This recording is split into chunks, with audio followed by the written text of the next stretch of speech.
What is up, guys? Thank you so much for clicking on this video, and today we are going to be blowing up my V6, rebuilding a 302 and putting a 302 into my V6 Mustang to make it the ultimate drift missile.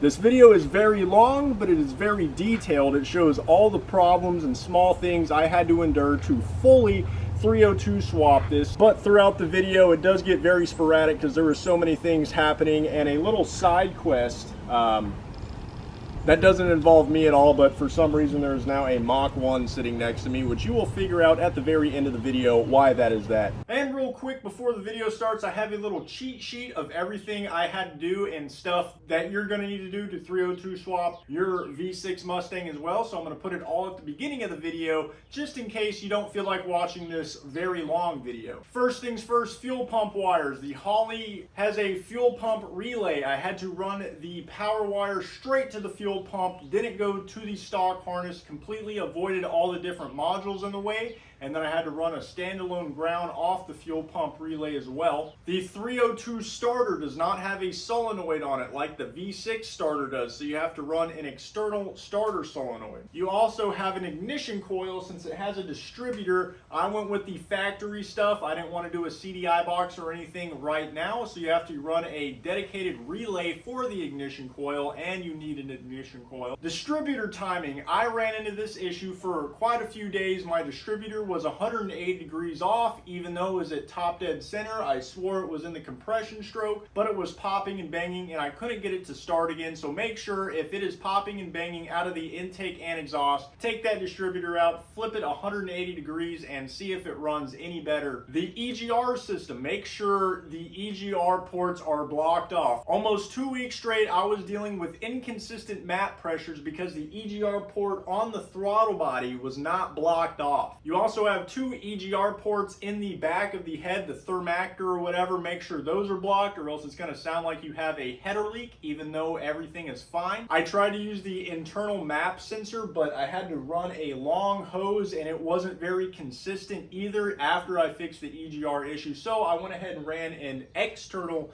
map sensor. There is a plug for it on the Holley harness. It's a GM 3-wire map sensor. My IACV valve was not working properly. Apparently it's an issue. The Holley cannot communicate with the factory Ford IACV valve. There's ways you can put like a GM one or anything. I did not even worry about that. I have it unplugged, and then I drilled a hole in the throttle plate to get it to idle properly. I am using the factory V6 T5 transmission that came in this car. All I had to do was get the bell housing and clutch fork from a Foxbody T5, put that on my transmission. Everything bolts right up and fits right on, so that way the shifter lines up, the drive shaft lines up, the transmission mounts line up, so all that was easy breezy. But I did have to cut the bearing retainer sleeve 3/4 of an inch so the transmission was able to poke in and bolt on. Initially I didn't, and it was pushing the clutch in, which wouldn't let the engine turn over and wouldn't let the clutch disengage, so that took a few days to figure that out. I'm using the factory V6 lower radiator hose and then a Foxbody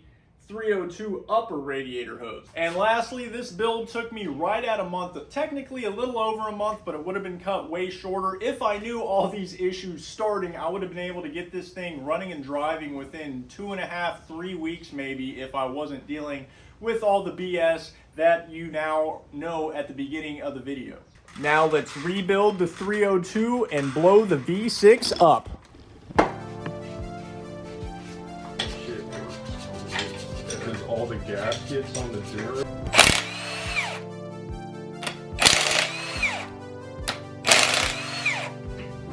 Oh my god, that is look. Yeah. Yeah, some wear on it.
I have not driven this car since October, and it is currently the mid-February.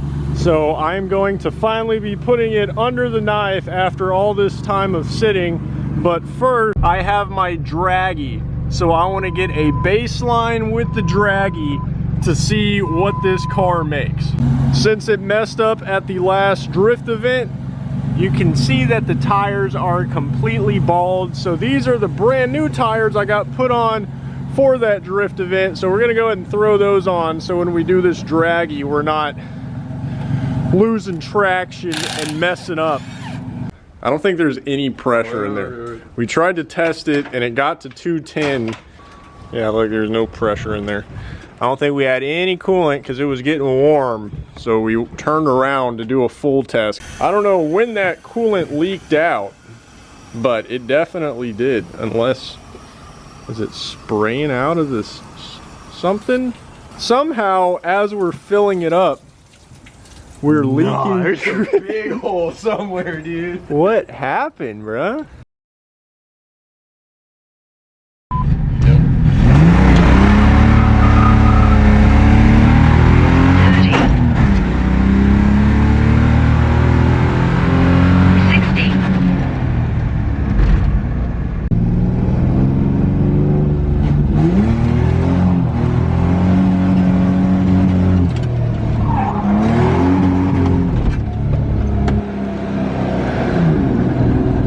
Don't mind us.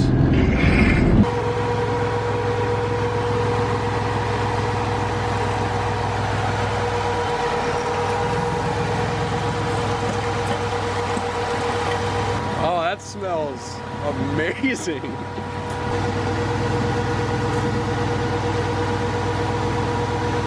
Oh, that's so hot.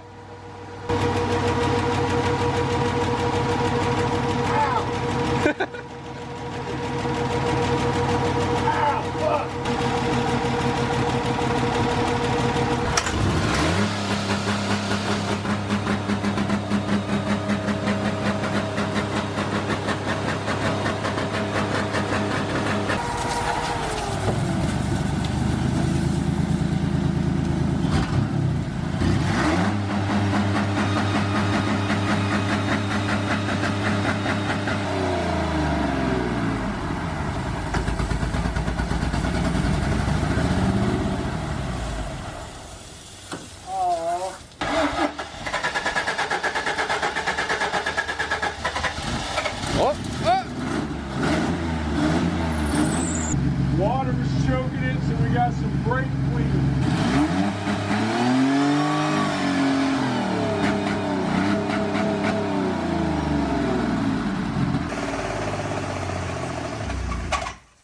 There it is. Oh no! What happened? I don't think that Chris Fix video was right. Way longer than it should have.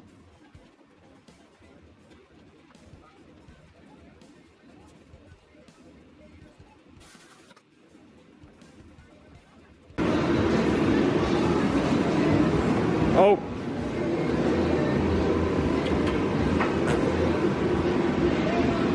Sweet. Now, I'm not sure how y'all are going to feel about this, but I like the contrasting colors of 326, like the wheels, lime green, hot pink, purple, neon green, all those types of colorways. And I thought about doing the engine bay lime green, but I figured pink would be a little bit more fitting. So as you can see, I just moved a little bit of the stuff out of the way, covered some of the other stuff up with tin foil, did a half-ass Rust-Oleum spray paint job on this. But I think having just Rust-Oleum in the bay would not last very long. I'm pretty sure if I were to spray it with brake parts cleaner, then it would shrivel up and fall off. So I got something that is now sold at O'Reilly's. I used to have to go to the paint store to buy it, but I am very happy to say that O'Reilly sells an overpriced can of 2K gloss clear coat. So this is the same exact clear coat that you would spray out of a paint gun, like what I just painted my 240 with. So it's got a little popper on the bottom with the activator in it, and then you shake it up and then you get a can of actual 2K clear coat. And just because I have a can of it already, I have silver glitter, so why not make this car like a Barbie gay drift car, if you know what I mean. And then I also got the transmission even more cleaned up and also spray painted with the same silver engine paint that I painted the engine with. So that'll look really nice and clean in this gay bay.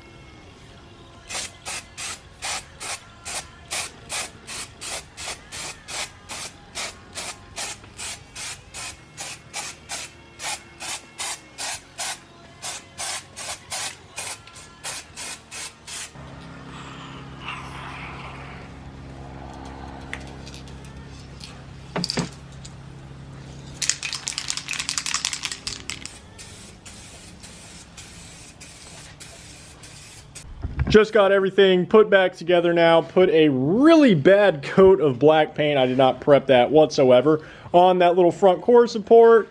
Put all the boxes back, or I guess the single box, and I went ahead and took the loom off all the wiring because it was really ugly and I'm gonna have to modify it some. And then if we pan over here, I got my shipment from LMR. I got my adjustable clutch cable, my shorty headers, and that window rail fix thing. I'm probably going to leave the headers off for now. That way it's a lot easier to maneuver the engine in. Hopefully I can put them on when they're mounted in the car, but I guess we'll see. But as far as the clutch cable, I'm going to go ahead and try to do that right now. Unhooked it from the pedal assembly inside really quick. So now I should be able to just yank this guy through this really tight hole, actually. Do I have to remove that whole piece? No way. Remove the two 5mm screws. I hate such tiny hardware, but now I don't know how I'm supposed to get this guy out of there, because I don't think, oh, never mind, this does have a bolt hole, so I guess I just bolt this on instead, which hopefully it covers up the mark for the paint I didn't paint on there. Well, that hole lined up, and I was able to get that bracket to line up with the little indent and bolt, but as you can see, it kind of puts it in a weird position. Well, this is interesting timing because Lena's engine just got finished to get fully built. So we have the K20, you can't see it for her MR2, but the engine's kind of in the way. I have the blown up V6, I have the transmission for the Mustang and the spare T5. So my shop's kind of a mess, so I got to figure out how to take this out and where to put it. Little off topic, but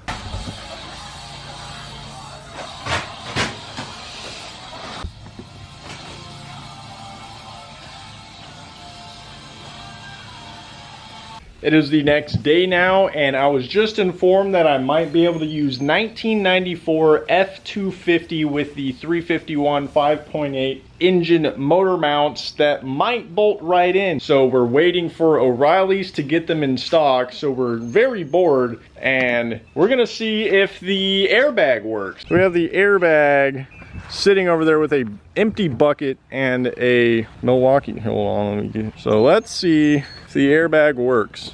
Oh my god, that was loud as I didn't watch it, so I didn't know where it was coming back down. I cannot believe how loud that was. Jesus Christ. We should have done it without the tree in the way though. But The tree saved that bucket from flying over. I know, look, I ran. just got the motor mounts, and as you can see, they are the same exact part number, so they are identical for driver and passenger side. And while we waited, we went to Taco Bell, and look at this. I got their little birthday cake churro things to test out, and this colorway is identical to the Mustang's paint and engine bay paint, which is really funny and ironic. The stud is perfectly in the middle as compared to this one being too far forward. So we're gonna see if this even does anything. They are on, and you can tell they're also quite a bit shorter too, and this engine was going to poke out of the hood, so I don't know how much more this is going to help, but now we just got to shove her back in there, jack the back of the trans up, and see what she looks like. We got the transmission bolts in, and this is where the motor mounts sit, so they still aren't a direct drop in, like I read online, so it was not as simple as we were expecting, but it's definitely a lot closer where the studs actually touch. Since these engine mounts are so much shorter, they sit at the very bottom edge of the stock subframe, so I had to keep cutting and cutting as I lowered and lowered it down more. And we're about to be on the ridge on the back side, which is going to run into a little bit of issue. Set it down, cut more, set it down, cut more. We have cut so much of these motor mount plates out, and we think this may be the final lay-in before welding in the plates. And as you can see, they sit really far down in here. So now all we got to do is take the little plates, set them on the bottom, tack them in place. Oh, there we go. So now we got this guy, and it's going to go all the way in, fit up on the motor mount. There we go, just like that. And we have enough threads poking out to thread it in. So we're going to clamp it in place. Bada boom. Passenger side. Driver's side, can barely see in there. Time to burn her in all the way. Get this 302 permanently mounted.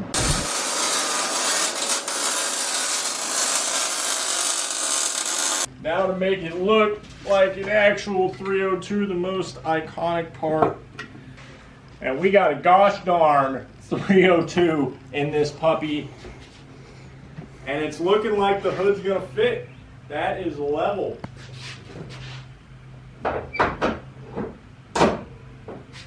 Wow, the hood completely fits.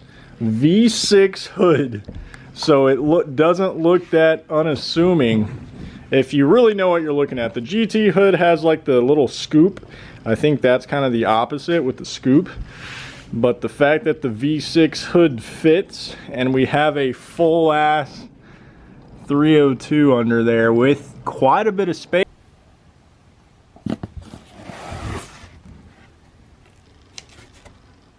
So since we got the engine mounted, we're moving on to the ECU part.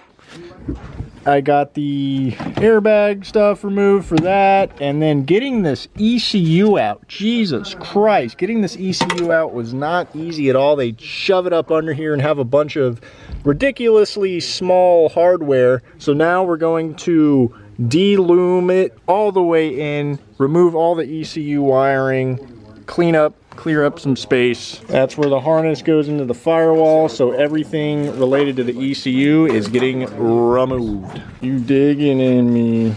Oh, you digging in me. Yeah! Yeah! I got so many zip ties up in there. So that's all the inside, and this was the main ECU plug right here, so we're not going to get a whole lot out, mainly just this part, because I'm pretty sure all this is going to stay the same. And we got everything mainly de-loomed. This is headlight, turn signal, harness. So now take all the ECU stuff out of you. And last night Marcus came over and he's like, yo, my friend's selling this car for cheap as hell, can you tow it back to your house? So this isn't my car, but I don't know what's going on with it. He picked up this absolutely mint 1988 FC RX-7 13B non-turbo manual, except the guy he got it from is his friend, and he had it sit for a month and then it wouldn't start again, and then it sat for another like 8 months or so. But look at how mint. Blue leather interior, everything is perfect, and this is the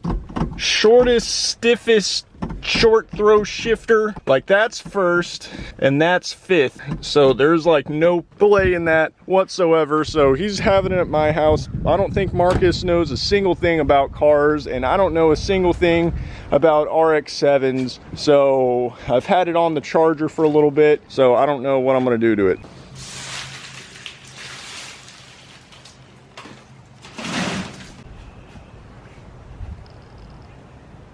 And boom, 1/2 inch of Whatever, I'm just gonna cut this. Here's the grommet that went right up there, and I had cut it in half, and then I removed the inner part to give it more space. We already got more space taking a bunch of wires out, but now hopefully this gives us enough space to shove the Holley harness through. Factory harness gonna go down there, and I'm hoping I can find a spot to bring it up here so I can once again share the same ECU location as my Impreza. These are the two ECU plugs, and then these are all the, so I got inputs, outputs. I do have a pigtail that plugs into this. They have it blocked off. Fuel pump relay, fuel pump fuse, I believe. Power tap, not sure what that is. And then this is for the 12 volt switch, 12 volt fuel pump. What an absolute disaster in here, but as you can see, everything's pulled through. And we still have, this is where it branches off to the engine stuff. I'm gonna try to go through that hole in the engine bay right there. I stupidly also painted over my fuel supply fitting, and that's also my charcoal canister, which I can probably fully remove now. All right, interesting scenery. They wanted to look at the RX-7. Contacts, rounds, brother. everything. Yoo-hoo. There's a water line. Fucking yoo-hoo in that thing, dog. What is going on with that boy?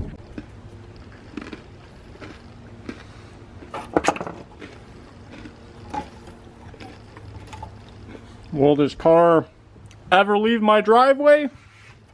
I don't know. More people have looked at this car than Marcus himself, who is not even here at the moment.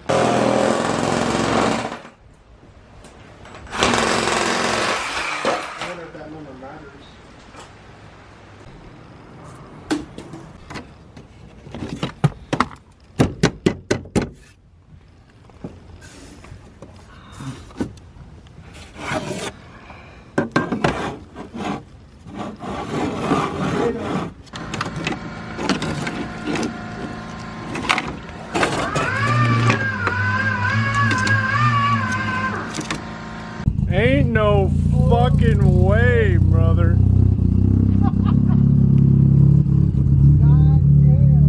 Oh my god. Whoa!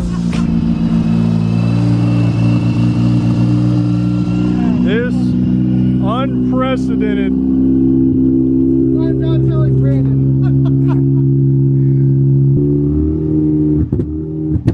Oh my god, it just shot a flame. Oh shit. Oh shit. It's shooting flames.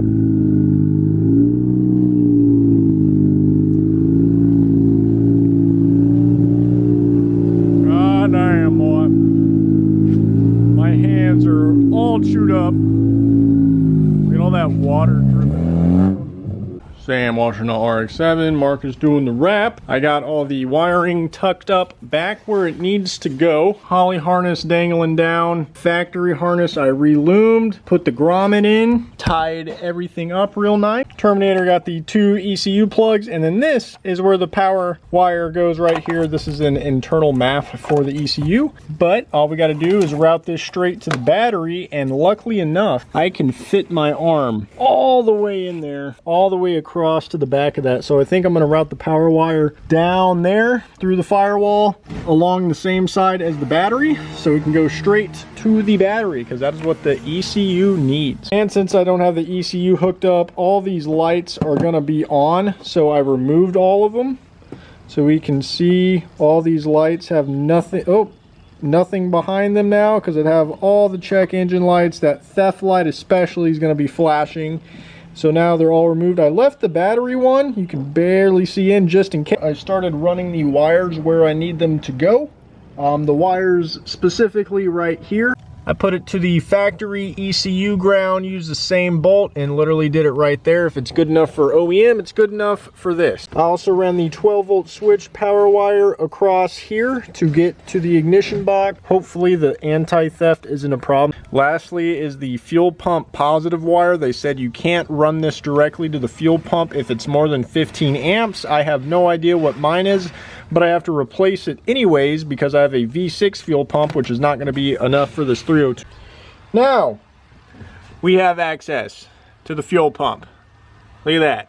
Technically, I need to go a little bit farther back because I can't quite unplug it from here. I may still have to go under, but this fuel line was like touching, which is interesting that it's like that from factory. So maybe I can bend that up some. See a little bit of 6AN poking in through the top. Comes out of the gas tank, right by the fuel filter, all the way up and back. Comes down and around, and then there's my hydro brake. You can barely see it, and then it goes up right next to the stock fuel line.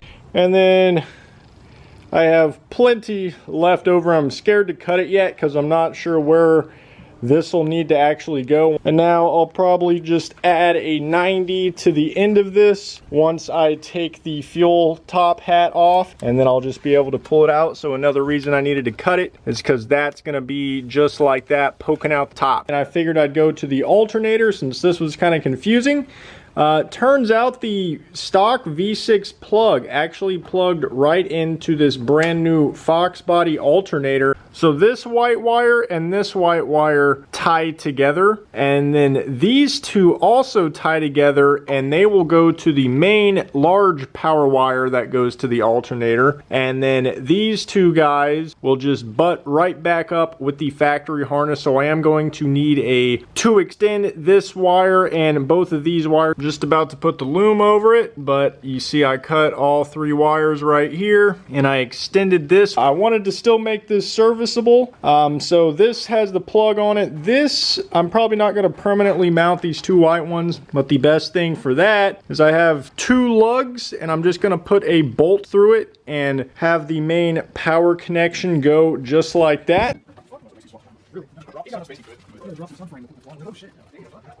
One header on, two headers on. We tried to reuse the stock stud so we could put the nut on to hold the dipstick, except the nut does not fit over. So my dipstick's kind of loose, so we got to figure that out. And then we pulled all the wires through. I started plugging stuff up. It's going to take a little bit longer to get that figured out. I don't want to worry about that tonight. Then I got my 5/16 quick connect to 6AN. Cleaned all the overspray off of this. So now hopefully this guy snaps in just like that. There's two little O-rings in here. So now my fuel supply has been converted to AN. Figured I'd knock the throttle position sensor repinning out. So you cut the factory one off. It comes with a new plug, and then you have to crimp on the connectors. I forgot to put the purple thing on this one, but this is orange, green, black, and this is the bone stock one, orange, green, black. So they are color coded, and once you get the pin in, you're gonna push it in all the way until it clicks. I have a serpentine belt on my car, finally. I looked up so many forums online and they kept saying 84.5, 84.5. So I tried it out. Here's the part number.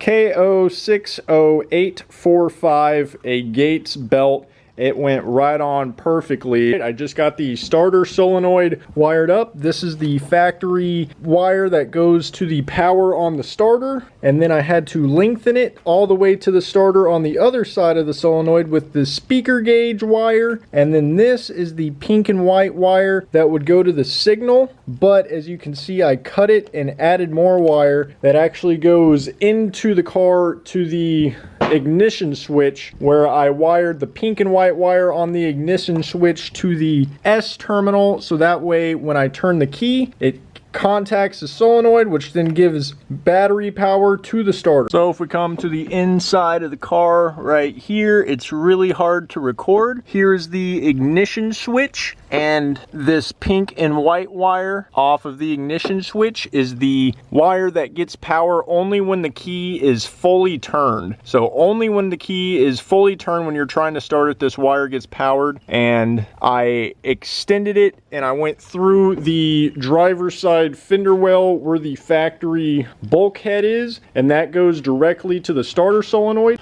Although it going right here is not obtainable because it draws quite a few amps, so I have this relay that I've kept in my electrical box for a while. My boy hooked me up with trick flow upper, trick flow lower, with a spacer and these Ford racing valve covers. So this is going to not only add horsepower and torque, but look a lot better. And I also removed the factory Foxbody alternator that y'all just saw me wire up, because these only make 75 amps. And with the Holley Terminator, my dual spall fans on the radiator, and a few other things, I'm going to be overloading that alternator. And surprisingly, I didn't realize this was a thing until a couple days ago. This is the exact alternator off of the V6, and in order to get this to work, all you have to do is cut this bracket a little bit for the alternator to fit. There's no threads on either one of these, so you just put a nut on. And like I said before, the plug is identical to the one on the V6. So we pulled the trans out of it today, and I believe this guy is hitting the clutch. So we're going to unbolt it, either cut this down or steal the one off the Foxbody, which is really short. I don't know if it's missing that piece or something,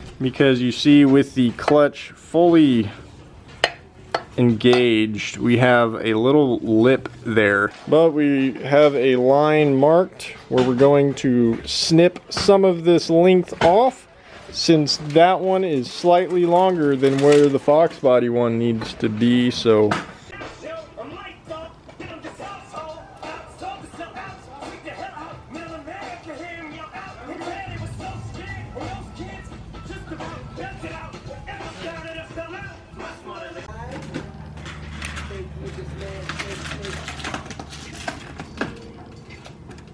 we put everything back together. We put the transmission back in the car, hooked everything up, put it in gear, wheels didn't spin, pressed the clutch in, and finally the wheels started to spin. So that bearing retainer sleeve, I don't know what exactly it's called, so that definitely did need to be cut short. So now everything appears to be working. We can turn the engine over by hand now, and the clutch is not dragging because we could do it by hand. So I went ahead and started putting everything back together, and this is the most complete this engine has ever been now.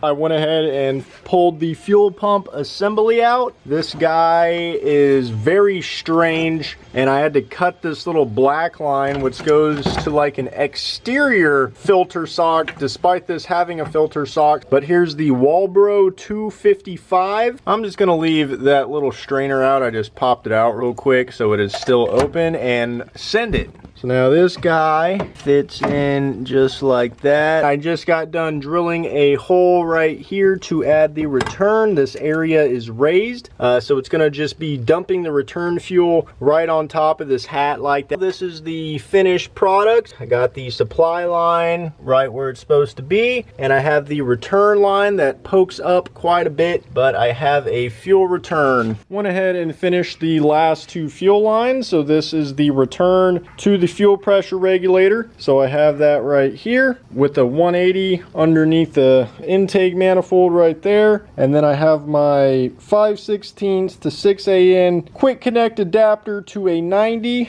And then I'm going to kind of route it just like this. Radiator is fully mounted. This is the stock Foxbody upper radiator hose, and we used the stock V6 lower radiator hose. We just had to cut it a little bit shorter, and that fits. I have the ignition coil bracket from the Foxbody flipped upside down. It's actually supposed to mount where my fuse box is, but I wanted it on this side. Then I flipped it upside down and put it as low as I can. That way the air intake has room to go. So all I have to do, connect this white wire to the ground, and then get a switched 12-volt power to the power side. I'm actually going to relocate my battery to the back because I need a larger battery with more cold cranking amps than what I can fit in the stock battery tray. So I ordered longer wire to run it to the trunk. I have a battery tray. This fits an Optima battery, so I'm going to try to use an Optima yellow top. I was running into an issue where my fuel pump fuse kept blowing on the Holley harness, and so So I ran a power wire all the way from the green wire off the Holley back here just to get rid of all the connections in between, and then it still wouldn't work. So then I had to splice into the ground off of the fuel pump. I'm going to be running a standalone ground directly off the fuel pump since I'm going to be putting the battery back here. And then the fuel line I was using for the fuel pump to go to the top of the hat was kinking, and this also isn't submersible hose, so it was slowly deteriorating even after a few days. So I ordered new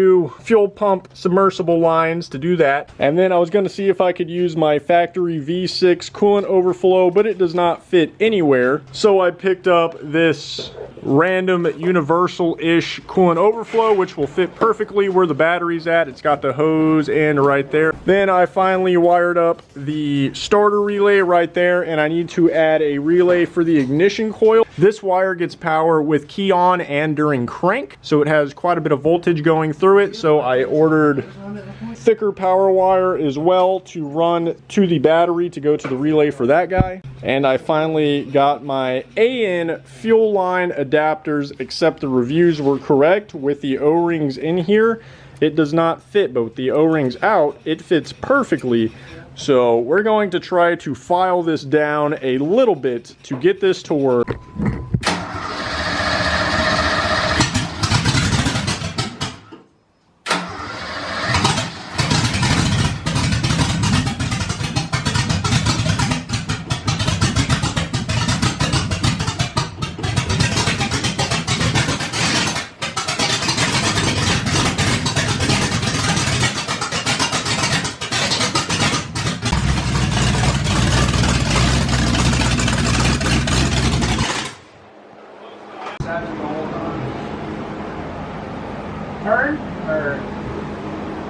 Well, the past few days have been very hectic trying to get to the very end of the swap, which is why a bunch of stuff was happening that didn't really make sense, and I did a whole bunch of stuff off camera because I kept trying to record, something would go wrong, and then I'm like, I'm gonna delete that clip, so it doesn't matter, let me try to record again. Oh, something went wrong, let me delete that clip. So then I was like, let me figure everything out and then just do this to explain what has been going on. I have the old distributor put back in because this brand new one that I bought stopped producing sparks. So all the times I've been trying to start this, the spark was intermittent. It would work perfectly sometimes and then not other times. I was like, oh, maybe the battery's too weak. I was using several jump packs to try to get the battery enough voltage. I looked into it and everyone was saying Optima yellow top.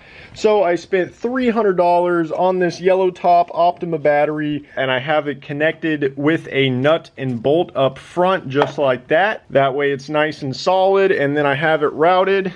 I drilled a hole through here, and then I wrapped some electrical tape around it just to add as more insulation. This red insulation is actually super thick, so I shouldn't have to worry about that. And then I ran it really nicely, all tucked underneath here, and I couldn't get it fully tucked behind this panel at the moment, but have it ran all the way to the back. You're not really gonna be able to tell, but we took a scrap piece of exhaust with an O2 bung, so it's still open headers, but we have the O2 sensor right there just to kind of be able to gauge what the AFRs are.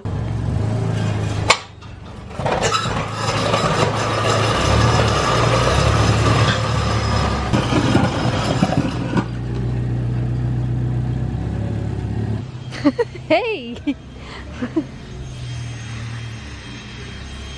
Alright, this is how you move an engine. You want to get down and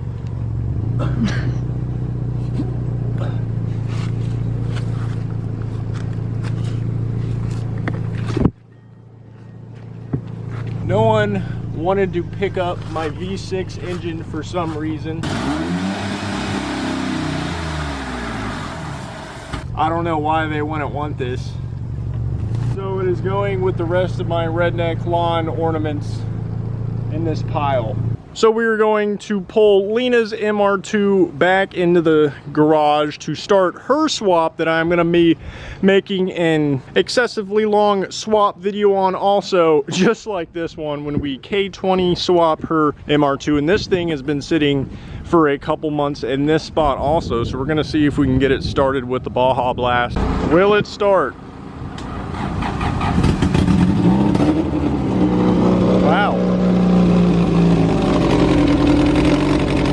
shop is looking normal again with my poor Impreza still sitting under the car cover right there. The last part to get this thing driving on the road is hopefully the exhaust, so I'm going to take it to an exhaust shop. It is right down the road, just close enough to where I don't want to trailer it, just far enough to where this thing's only driven halfway down my driveway and back.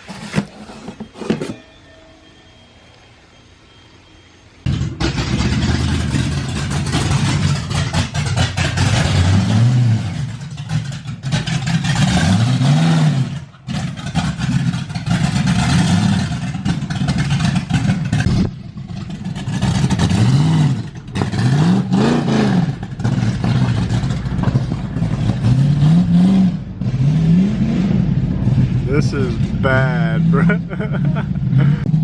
got this, Sam. You got this.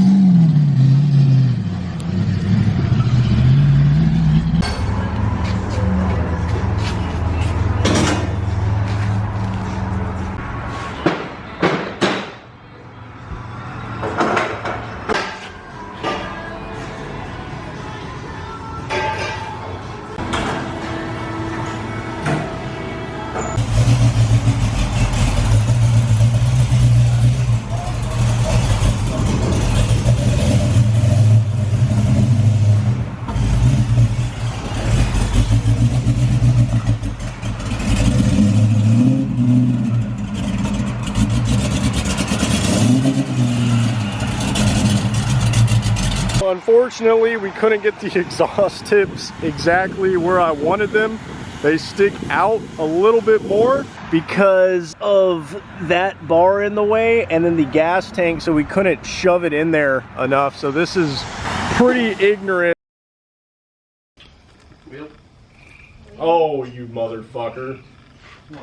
You're always like, oh, you gotta do this shit, and then I do the shit, then you fucking leave. You're mad at me. He forced me to take off the lower intake manifold. So I fucking silicone the shit out of it. Sits here and fucking bitches. I do the shit. After I got the exhaust put on, we were trying to dial it in, and the map is getting very inconsistent readings, showing almost wide open throttle even at idle. It's not really idling. So last night I took the lower manifold off and siliconed everything. Everything has been siliconed, so we should have no vacuum leaks. The key cylinder just broke, so this does not do anything. We cannot turn the ignition off. We cannot engage the starter. But since I have my starter solenoid right here and the ignition is stuck on, we're just bypassing it by hot wiring the starter solenoid to check it. 12 days ago, we got this engine to fire up, and for 12 days straight, every hour of the weekend, every hour after work, we have been struggling to figure out why this engine is losing so much vacuum pressure. So we decided to re-smoke test it a little bit differently. While I was at work, Sam took off the valve covers and loosened the rocker arms so the valves are completely sealed, and then we re-smoke tested it because before we just had it at TDC, so we knew some of it was leaking, and it was still not showing smoke anywhere. So I had the idea to take compressed air and blow it in through the exhaust, and sure enough, it started blowing out of the smoke tester back at us while we were filling the engine with smoke. And without a shadow of a doubt, that means something was going on with the EGR system. So we took a closer look back at the throttle body. That is the final point of where the EGR system starts at and then works its way down. And if we look at my setup, this is a spacer plate that I had my throttle cable mounted to, and here is the throttle body. And it's hard to tell, but this diameter on the spacer plate is larger than the diameter on the throttle body itself. So whenever you set this on, it doesn't fill this inner gap all the way. And if you see what is in that inner gap is the start of the EGR port. So that right there is where all my vacuum pressure has been going. It is starting right from the throttle body, the first entry where the air goes into, instantly getting sucked out all the way through the exhaust. So Sam fabbed up this plate real quick, fully blocks that off, put that spacer on, put that gasket on, put the throttle, then put another gasket on. Yeah, so we're gonna have lots of layers of gasket right here. Oh. I've had a drill. And then I finally got my NRG Prisma seats mounted in to the factory OEM rails. I just had to extend a couple inches on the NRG rail to then be able to bolt it on. The back is still just this, and I just extended a little bit on the front on both sides. So now it's adjustable.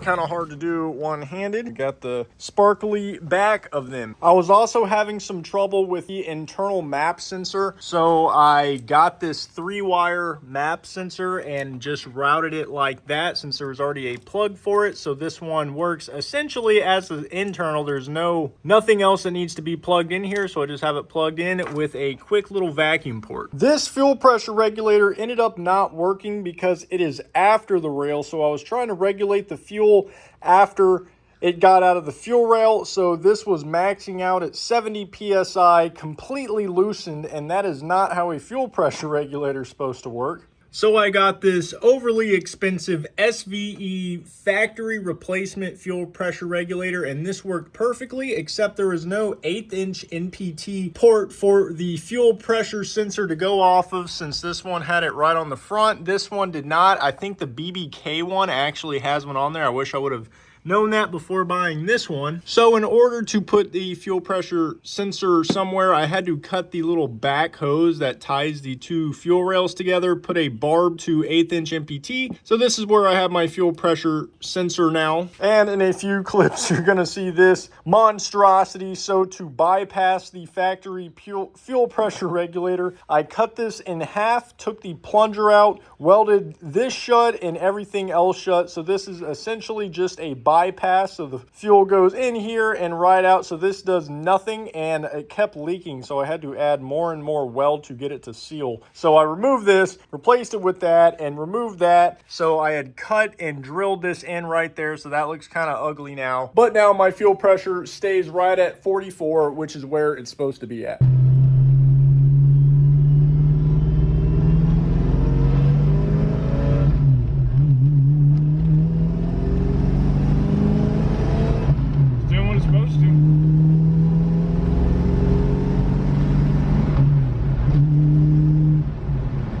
First test drive on the highway, and I get pulled over instantly. I'm not going to record very long, but I instantly got pulled over as soon as I got on the highway.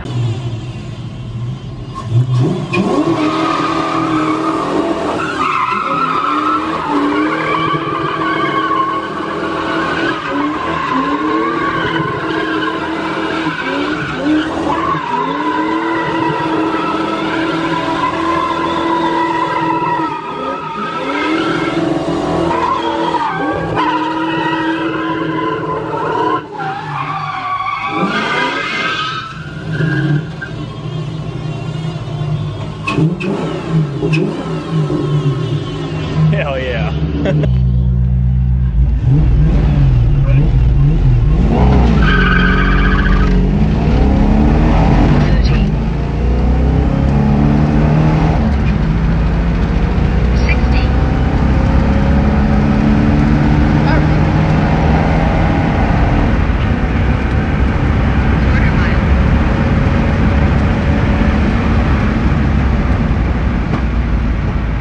Well guys, I gave up on the 302 swap since I couldn't get it running right, and I'm picking up this Mach 1 already V8. Just kidding, Marcus sold his RX-7 already.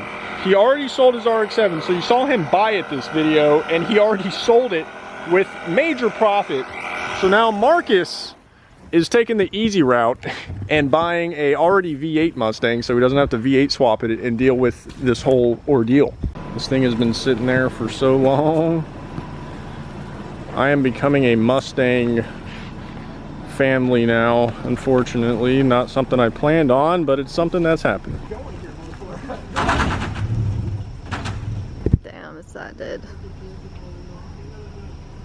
So anyways, guys, I spent 10 hours today on my nails. Look at this dude. This is one hand. This is the other hand. And I also did my toes, but y'all aren't gonna see that. It's not going.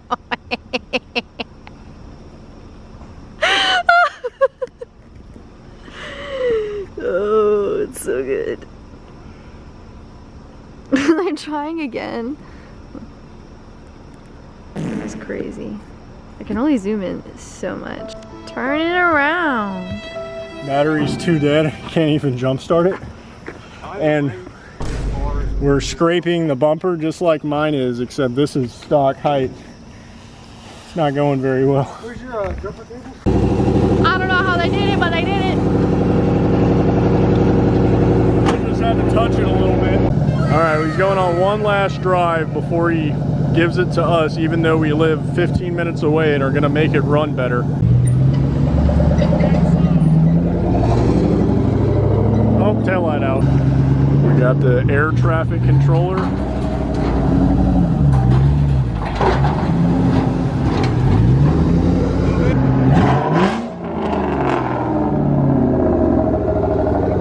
Like a pro. Battery once again dead. But we're back at the compound with another new Edge Mustang that's V8. So now it is the next morning. We have Marcus's new Mach 1 4.6 4-valve in my driveway, post up with my now V8 new Edge Mustang. This video is already exceptionally long, so why not add this little insert in here also. I feel like this is somewhat entertaining to watch. This isn't my car. We're not going to do anything spectacular with it, so I don't think we're going to really make a video on this or whatnot. Marcus may make a video. If you want to follow him right here, you can see his Instagram, see what he does with it, if he does anything at all. I don't know. We can get a nice comparison of the size of engine. This is the 4.6 4-valve, and this valve cover is up so high. This is huge because this is overhead cam. So the cam, there's multiple cams that are up on the top of the head, whereas the 302 just has one down in the bottom. 300 amp breaker.